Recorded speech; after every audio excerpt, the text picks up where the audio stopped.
नमस्कार, शाम के 7 बजने को है, वक्त हो चला है अपना बिहार का। मैं हूं शुभे मिश्रा आपके साथ और चलिए करते हैं खबरों की शुरुआत। बिहार में अब तक 52.24% मतदान हुए हैं। वाल्मीकि नगर में 54.09%, वहीं पश्चिम चंपारण में 55.22% मतदान हुए। पूर्वी चंपारण में 55.78% मतदान हुए। वहीं शिवहर में 54.37% मतदान हुए। वैशाली में 56.11% मतदान हुए हैं और गोपालगंज की अगर बात कर लें तो 46.77%। तो बिहार में कुल मिलाकर मतदाताओं ने जो आज अपने मताधिकार का प्रयोग किया है वो है 52.24%। इसके साथ ही 8 लोकसभा सीटों की बात करें तो वाल्मीकि नगर में 54.09%, पश्चिम चंपारण में 55.22%, पूर्वी चंपारण में 55.78%, साथ ही शिवहर आपको लिए चले 54.37% मतदाताओं ने अपने मताधिकार का प्रयोग किया। वैशाली में 56.11%। इसके अलावा गोपालगंज की बात कर ली तो 46.77, सिवान में 47.49% और वहीं महाराजगंज में 49.15% मतदाताओं ने अपने मताधिकार का प्रयोग किया है। तो देखिए, ये मत प्रतिशत हम आपको दिखा रहे हैं। आज कुल मिलाकर 8 सीटों पर मतदाताओं की तरफ से अपने मताधिकार का प्रयोग किया गया और इन 8 सीटों पर मतदाताओं की संख्या क्या रही, कितने प्रतिशत लोगों ने अपने घर से बाहर निकलकर अपने मताधिकार का प्रयोग किया, वो आंकड़े इस वक्त आपकी टीवी स्क्रीन पर थे। बढ़ते आगे, वैशाली से एनडीए उम्मीदवार वीणा देवी पर हमले की खबर है। एलजेपीआर उम्मीदवार वीणा देवी ने आरोप लगाया है कि मुजफ्फरपुर में पारू की चिंतावनपुर बूथ पर आरजेडी के कार्यकर्ताओं ने पिस्टल दिखाई है और उनके काफिले को भी कुछ बदमाशों ने रोका था, लेकिन पुलिस ने वीणा देवी पर हमले की किसी भी तरह की घटना से इनकार कर दिया है। मुजफ्फरपुर के एसएसपी राकेश कुमार ने कहा है कि उन्होंने इस घटना को गंभीरता पूर्वक लिया और इस पूरे मामले की जांच पड़ताल कराई गई, जिसमें यह पता चला कि वीणा देवी बूथ संख्या 87-88 पर बार बार जा रही थी, जिसको लेकर कुछ लोगों ने उनका विरोध किया था, वापस जाने के नारे लगाए थे। फिलहाल इस पूरे मामले में कोई लिखित शिकायत दर्ज नहीं कराई गई है। एक्सक्लूसिव तस्वीरें इस वक्त आपकी टीवी स्क्रीन पर हैं। ये वही स्थानीय लोग हैं, कार्यकर्ता हैं, जिन्होंने वीणा देवी के काफिले को रोकने की कोशिश की और आरोप ये लगाया जा रहा है कि वीणा देवी 2 बूथों पर 87 और 88 पर बार बार जा रही थी और इसीलिए उन्हें रोकने की कोशिश की जा रही थी।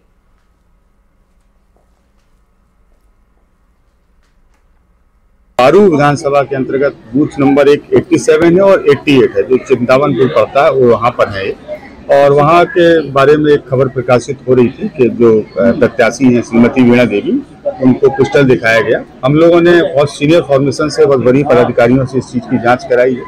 इस घटना में मात्र इतना ही पाया गया है कि जो कैंडिडेट हैं श्रीमती वीणा देवी, उनके द्वारा उस बूथ का 4 बार भ्रमण किया गया और जब 4थी बार भ्रमण करने वहां गई थी तो वहां लोकल मतदाताओं ने उनका मात्र विरोध किया है और विरोध के उपरांत वो वहां से वापस चली गई है। उन पर हमला होना या पिस्टल दिखाना, ये दोनों ही प्रकार की खबरों में ऐसी कोई सत्यता नहीं है और हम लोग इस चीज का खंडन करते हैं। वहां पर मात्र उनका विरोध किया गया था इन दोनों ही बूथों पे। और बिहार में ताबड़तोड़ चुनावी रैली के जरिए विरोधियों पर प्रहार करने वाले पीएम मोदी ने पाटलिपुत्र सीट के बाद काराकाट लोकसभा सीट से एनडीए उम्मीदवार उपेंद्र कुशवाहा के पक्ष में वोट मांगा। प्रधानमंत्री मोदी ने इंडिया अलायंस के नेताओं पर न सिर्फ प्रहार किया बल्कि फर्स्ट टाइम वोटर से जंगल राज पार्ट 2 की याद दिलाते हुए सोच समझकर मतदान करने की अपील की है। ये रिपोर्ट देखिए। ये जैसे ही ये हेलीकॉप्टर में चक्कर मारने का समय उनका पूरा होगा, जेल का रास्ता तय हो जाएगा। जगह टिहरी रोहतास, लोकसभा सीट काराकाट। भारत माता की, भारत माता की। प्रधानमंत्री नरेंद्र मोदी काराकाट सीट से एनडीए उम्मीदवार उपेंद्र कुशवाहा के पक्ष में चुनाव प्रचार करने के लिए रोहतास के टिहरी पहुंचे थे। पीएम ने विरोधियों पर जमकर हमला बोला, कहा गरीबों के पैसे लूटने वाले घोटालेबाजों को किसी हाल में छोड़ेंगे नहीं, उनके जेल जाने का काउंटडाउन शुरू भी हो चुका है। अपने यहाँ है जिन्होंने बिहार के गरीबों को लूटकर नौकरी के बदले जमीन लिखवाई है।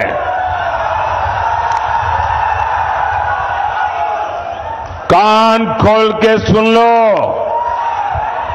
उनका भी जेल जाने का काउंटडाउन शुरू हो चुका है। जंगल राज की फिर से याद दिलाते हुए पीएम मोदी ने फर्स्ट टाइम वोटर से अपील करते हुए कहा कि 90 के दशक की भयानक स्थिति की जानकारी लेकर ही वे वोट डालें। जो पहली बार वोट करने के लिए जाने वाले हैं, उनको जरा जंगल राज पार्ट 2 से सावधान करना चाहता हूं।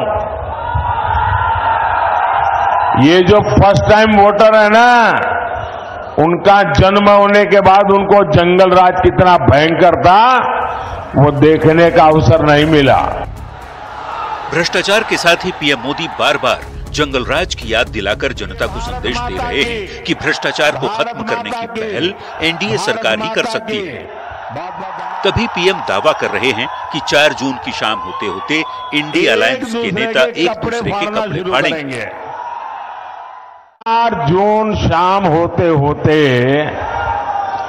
आरजेडी वाले कहेंगे कि कांग्रेस ने लुटिया डुबो दी।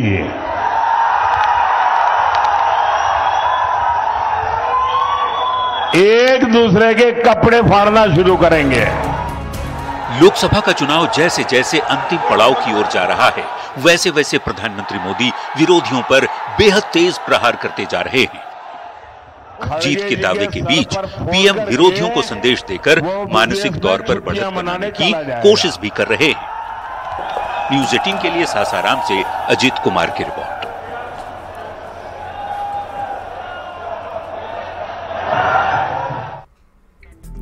वहीं बक्सर में पीएम मोदी ने विपक्ष के शहजादे पर निशाना साधा और कहा कि छठे चरण में सभी शहजादों की हवा निकल गई है। सारे शहजादों का शटर गिरने वाला है। बिहार के शहजादे अब आराम से जमानत अमानत, जमानत अमानत उसका काम देखेंगे। कांग्रेस के शहजादे ने भी छुट्टियों की तैयारी शुरू कर दी है और एक यूपी के शहजादे भी हैं आपके बगल में। यूपी के शहजादे के तो शायद सदमा लग गया होगा। हमने 4 करोड़ गरीबों को पक्के घर पीएम आवास दिए हैं। आप एनडीए को वोट देंगे, आप बीजेपी एनडीए को वोट देंगे तो हम और 3 करोड़ गरीबों को घर देंगे। हमने गरीबों को मुफ्त इलाज के लिए आयुष्मान कार्ड दिया है। आप एनडीए को वोट देंगे तो हम 70 वर्ष से अधिक के सभी बुजुर्गों को मुफ्त इलाज देंगे। आप बीजेपी को वोट करेंगे तो हम पीएम सूर्य घर मुफ्त बिजली योजना से आपका बिजली बिल 0 कर देंगे। और भोजपुर के जगदीशपुर के खेल मैदान में सीएम नीतीश कुमार ने चुनावी सभा को संबोधित किया और लालू परिवार पर तंज कसते हुए कह दिया कि लालू यादव बिहार के लिए कुछ नहीं किए, बस परिवार बढ़ाने का काम किए हैं। साथ ही लालू पर हिंदू मुस्लिम का झगड़ा करवाकर वोट बैंक की राजनीति करने का आरोप लगाया है और बिहार की जनता के किए गए काम को गिनवाते हुए जनता से एनडीए उम्मीदवार आरके सिंह को वोट देने की अपील की गई। हिंदू मुस्लिम का झगड़ा पहले होता था और सब लेना चाहता है वोट। हिंदू मुस्लिम का झगड़ा खत्म कर दिए हम लोग और भाजपा एक साथ थे तभी ना हम लोग करा दिए जी। आप मदरसों को कोई सरकारी मान्यता वो लोग नहीं दिया था। हम लोगों ने मदरसा में जो पढ़ाता था उसके शिक्षकों को सरकारी शिक्षक की तरह बहाली देना शुरू किया और उसके अलावे जितना भी था हिंदू मुस्लिम का कैसा झगड़ा होते रहता था। अब कोई झगड़ा नहीं। हम लोगों ने कब्रिस्तान की कितनी घेराबंदी कराई। और केंद्रीय मंत्री गिरिराज सिंह ने असदुद्दीन ओवैसी पर निशाना साधा और कहा कि ओवैसी देश के ऐसे नेता हैं जो भारत को 2047 की स्थिति में लाना चाहते हैं। हिंदुओं को साफ करने वाले को बिहार में विरोध करना ही चाहिए। वहीं पटना पहुंचे असदुद्दीन ओवैसी ने कहा कि दोबारा बीजेपी के आने पर ये लोग संविधान के साथ साथ मुस्लिम आरक्षण को भी खत्म कर देंगे। कर रहे हैं कि तीसरी मर्तबा देश के प्रधानमंत्री नरेंद्र मोदी ना बने, इसी के लिए हमारी कोशिश है। अब ये देश तय करेगा। आरक्षण सबका ही बंद कर देंगे, संविधान को खत्म कर देंगे, ये सब उनका इरादे हैं। देश के वो नेता हैं जो भारत को 2047 की स्थिति में लाना चाहते हैं। ओवैसी के अंदर जिन्ना का जिन है। और यहाँ रुकेंगे एक छोटे से ब्रेक के लिए। खबरें लगातार जारी है।